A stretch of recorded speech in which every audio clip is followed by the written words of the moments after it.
쿠마 아도나이 베야푸츠 오예베카 베야누스 메사네카 미파네카. 여호와여 일어나사 주의 대적들을 흩으시고 주를 미워하는 자가 주 앞에서 도망하게 하소서. 샬롬 생각하는 성경 홀리아미입니다. 오늘의 말씀은 두 번째 재앙인 개구리 재앙과 세 번째 재앙인 이 재앙에 대한 말씀입니다. 우리는 오늘의 말씀을 통해 재앙의 진행 과정과 그에 따른 바로의 심리 변화를 주목할 필요가 있습니다. 일반적으로 사람들은 피를 보고 개구리와 이가 나타났다고 해서 두려워하지 않습니다. 왜냐하면 이러한 일들은 일상생활에서도 어렵지 않게 볼 수 있기 때문이죠. 그래서 바로도 처음에는 재앙을 두려워하지 않았습니다. 실제로 보면 요술사들도 자기의 요술로 개구리가 올라오게 만들 수 있었기 때문이죠. 그런데 사람이 언제 두려워지냐면 내가 감당할 수 없을 만큼 사태가 커졌을 때입니다. 바로도 처음에 개구리가 나일강에 나타났을 때에는 대수롭지 않게 여겼을 것입니다. 하지만 그 개구리 수가 기하급수적으로 늘어나 바로의 왕궁까지 찾아오자 그때부터 불안함을 느끼기 시작합니다. 그래서 요술사들을 불러 해결하게 시켰는데 요술사들의 개구리가 올라오게 만들 수는 있었지만 사라지게 만들 수는 없었습니다. 그래서 바로도 더 이상 자신의 능력으로 감당하지 못할 상황이 되니 그제서야 모세를 다시 부릅니다. 이때 8절을 보면 바로는 모세를 불러 개구리가 떠나가게만 해준다면 여호와께 제사 드리도록 백성을 보내주겠다고 약속합니다. 이에 대해 모세는 언제 개구리를 없어지게 해줄지를 바로에게 물어봅니다. 모세의 의도는 바로가 원하는 그 날짜에 개구리가 사라지게 만들어서 여호와의 권능으로 하셨음을 증명하기 위함이었습니다. 그리고 모세는 하나님께 간구하여 바로가 원하는 그 날짜에 개구리가 없어지도록 기도합니다. 그러자 진짜 그날에 개구리가 나와서 다 죽었고 죽은 개구리의 시체로 땅에서 악취가 날 정도였습니다. 일이 이렇게 진행되면 분명히 개구리를 보내신 분도 여호와시고 사라지게 만든 분도 여호와이심이 증명됩니다. 그러나 그럼에도 불구하고 바로의 마음은 완강하여 자신이 내뱉은 약속을 취소합니다. 바로의 완악한 마음은 어디에서 나오는 것일까요? 우리는 바로의 완악함에 대해 생각해 봐야 하는데 한글 성경만 보면 마치 여호와께서 바로의 마음을 완악하게 만드신 것처럼 보이지만 히브리 원어는 다른 내용입니다. 완악하다의 원어로 콰사가 사용되었는데 콰사는 힘들어하다, 어려워하다는 뜻입니다. 그래서 이스라엘 자손을 내보내달라는 하나님의 요구에 결정하기 어려워하고 선택하기 힘들어하는 것이 완악함입니다. 그리고 완악함과 완강함에는 하자크, 붙잡다 또는 카베다, 무겁다가 사용되었습니다. 이는 하나님이 요구하시는 변화를 수락하지 않고 원래 내가 가지고 있던 생각을 붙잡고 마음을 무겁게 하여 자신의 행동을 바꾸지 않는 것입니다. 그래서 결국 바로의 완악함은 자기 마음을 스스로 바꾸지 않는 바로 자신에게 책임이 있습니다. 그러면 나에게는 바로의 완악함이 없는지를 생각해 봅니다. 하나님께서 토라의 진리를 알게 하셨는데 토라는 지금까지 교회에서 배워왔던 가르침과 다른 성경이 원래 전하고자 했던 가르침입니다. 그래서 시내산에서 하나님이 모세를 통해 이스라엘 백성들에게 알려주셨던 가르침이 바로 토라이죠. 그리고 하나님은 토라를 깨달은 우리들에게 교회의 가르침에서 성경의 가르침으로 회복할 것을 요구하고 계십니다.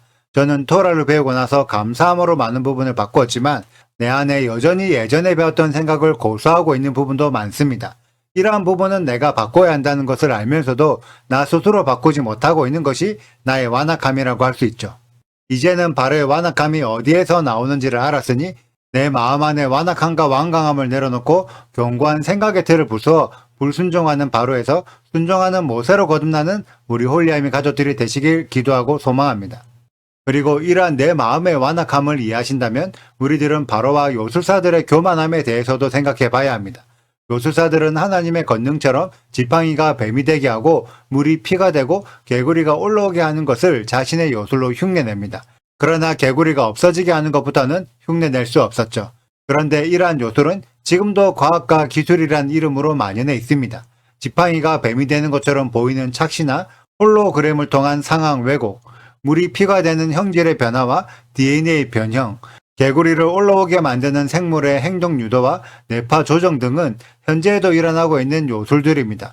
하지만 개구리를 죽게 만드는 생물의 완전한 통제 단계 혹은 인간의 전체주의 파시즘과 자유의지를 제한하는 강압적인 통제 사회와 무생물인 티끌을 생물인 이로 변하게 하는 생명 창조의 단계는 요술사도 할 수 없고 하나님께서도 허락하지 않으십니다. 요술사들과 인간의 교만함은 하나님의 영역을 흉내내고 침범하려 하지만 하나님은 그러한 교만함을 용납하지 않으시고 선을 넘는 교만함 때문에 열재앙으로 심판하실 수밖에 없습니다. 하나님의 영역을 흉내내는 곳으로 침범하는 것이 아니라 하나님께 순종함으로 허락을 받고 하나님의 영역 안으로 들어가야 합니다. 하나님께 허락을 받아 하나님의 권능을 행한 모세와 아론같이 우리도 하나님께서 허락하신 진리의 말씀으로 세상을 다스리는 하늘의 왕 노릇하는 홀리아미 가족들이 되시길 축복합니다. 오늘의 영상은 여기까지입니다. 오늘의 말씀 읽으시고 질문 있으시다면 언제든지 댓글로 남겨주세요. 오늘도 감사합니다. 샬롬! 요술사들도 자기 요술대로 그와 같이 행하여 개구리가 애굽 땅에 올라오게 하였더라. 바로가 모세와 아론을 불러 이르되 여호와께 구하여 나와 내 백성에게서 개구리를 떠나게 하라. 내가 이 백성을 보내리니 그들이 여호와께 제사를 드릴 것이니라. 모세가 바로에게 이르되 내가 왕과 왕의 신하와 왕의 백성을 위하여 이 개구리를 왕과 왕궁에서 끊어 나일 강에만 있도록 언제 간구하는 것이 좋을는지 내게 분부하소서.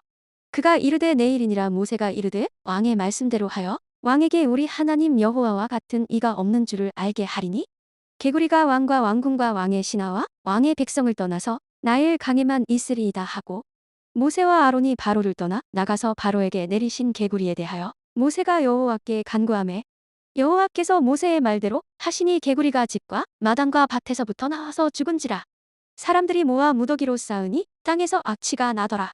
그러나 바로가 숨을 쉴 수 있게 됨을 보았을 때에 그의 마음을 완강하게 하여 그들의 말을 듣지 아니하였으니 여호와께서 말씀하신 것과 같더라. 여호와께서 모세에게 이르시되 아론에게 명령하기를 내 지팡이를 들어 땅에 티끌을 치라 하라. 그것이 애굽 온 땅에서 이가 되리라. 그들이 그대로 행할세. 아론이 지팡이를 잡고 손을 들어 땅에 티끌을 치매 애굽 온 땅에 티끌이 다 이가 되어 사람과 가축에게 오르니 요술사들도 자기 요술로 그같이 행하여 이를 생기게 하려 하였으나 못하였고 이가 사람과 가축에게 생긴지라. 구독과 좋아요를 눌러주세요. 그리고 알림 설정도 해주시고요. 사랑과 관심 부탁드려요. 슈바 아도나이 리베보트 알레페 이스라엘 여호와여 이스라엘 천만인에게로 돌아오소서.